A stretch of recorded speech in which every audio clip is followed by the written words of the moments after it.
Hi there, hope that you're doing well. So in this video, I'd like to talk about one of my favourite old books, Ivanhoe, written by Sir Walter Scott and published just over 200 years ago in 1820. Now, Ivanhoe is set in a highly romanticised medieval world of tournaments, adventure and chivalry.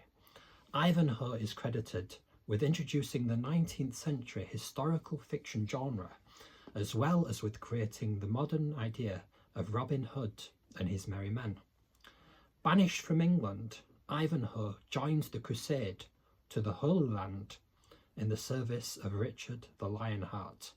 He determines to return and be reunited with the beautiful Lady Rowena, but instead is drawn into a dangerous power struggle between Richard and his scheming brother John.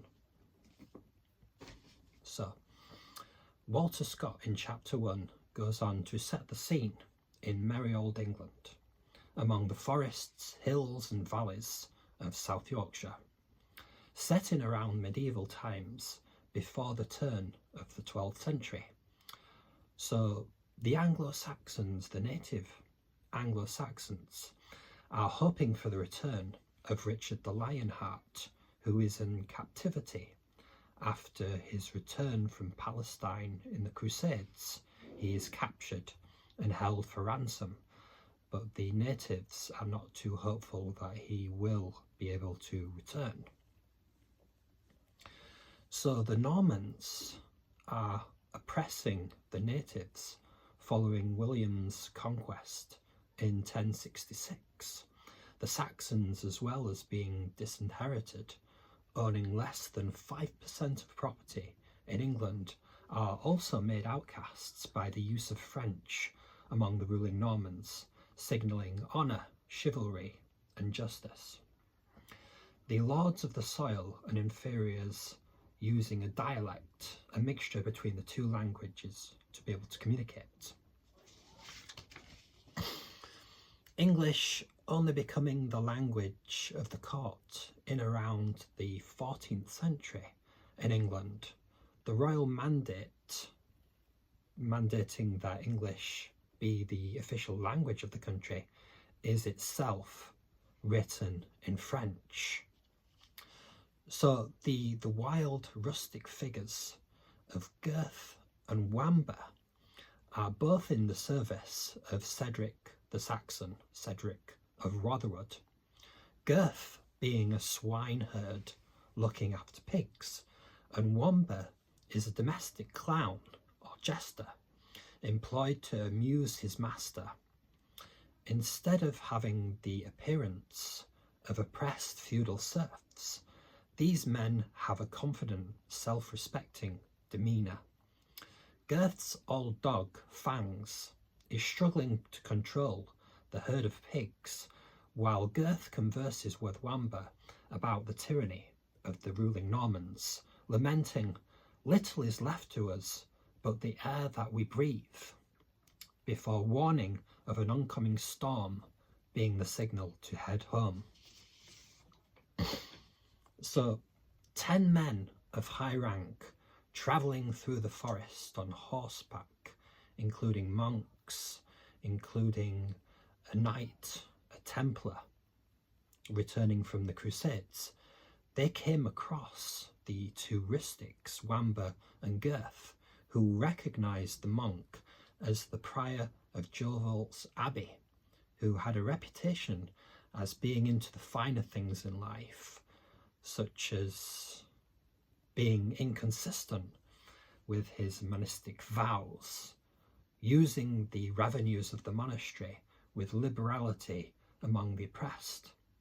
The prior asked the two men politely if there was anywhere they could shelter and take hospitality for the night.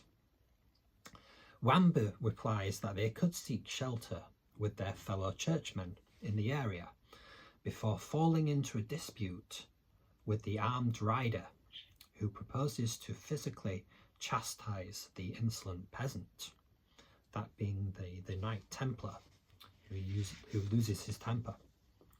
The prior intervenes, preventing violence, telling the armed man, being the Knight Templar, that he is not in Palestine fighting the heathens and the infidels.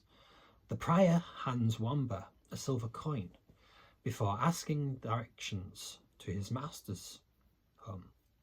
However, the jester gives the prior the wrong directions and laughs with his companion afterwards, saying, "I am not so bad a woodsman as to show the dog where the deer lies." Gurth agreeing with Wamba, as the prior would surely have designs on the Lady Rowena, who Cedric is saving for marriage. The Templar is meanwhile incensed at the prior's intervention, warning him to beware and talking of the seditious churl Cedric and the high-born beauty Rowena, to which the prior in turn warns him not to offend the proud Cedric. Cedric, of course, being very easy to offend, the Templar Knight, known as Brian de Bois Guilbert, expresses interest in the Lady Rowena, but the prior warns him of Cedric's highly protective nature towards her, having banished his own son due to his affections toward her.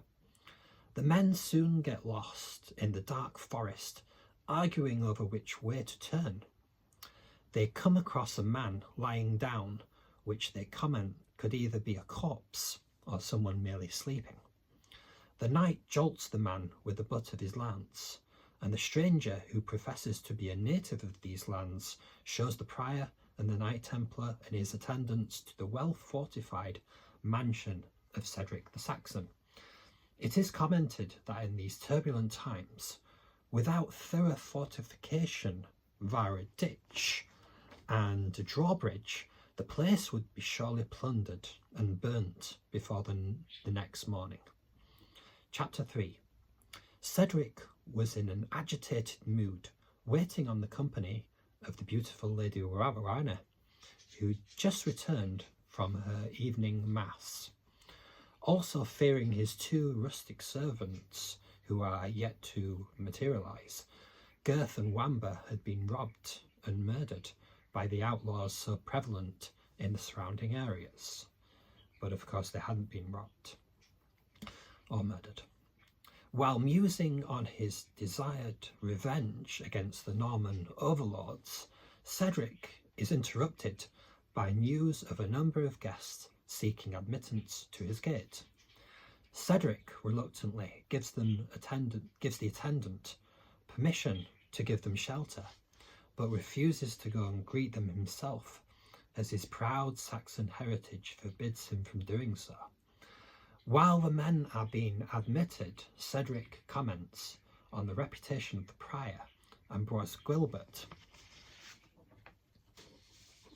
Bryce Guilbert having just returned from the Crusades, and Cedric tells Lady Rowena's attendant that her presence is not expected unless it be her special pleasure, to which her attendant replies that the lady is especially keen to hear news from Palestine. Cedric rebukes the attendant, saying, thy tongue outruns thy discretion, and lamenting the dissolute crusaders and hypocritical pilgrims and his own disowned son. Well, if you're still watching, I hope you enjoyed that summary of the first few chapters of the great historical novel Ivanhoe. And if you have any comments or suggestions for future videos, I'd be more than happy to hear them. Thank you for watching and have a great day.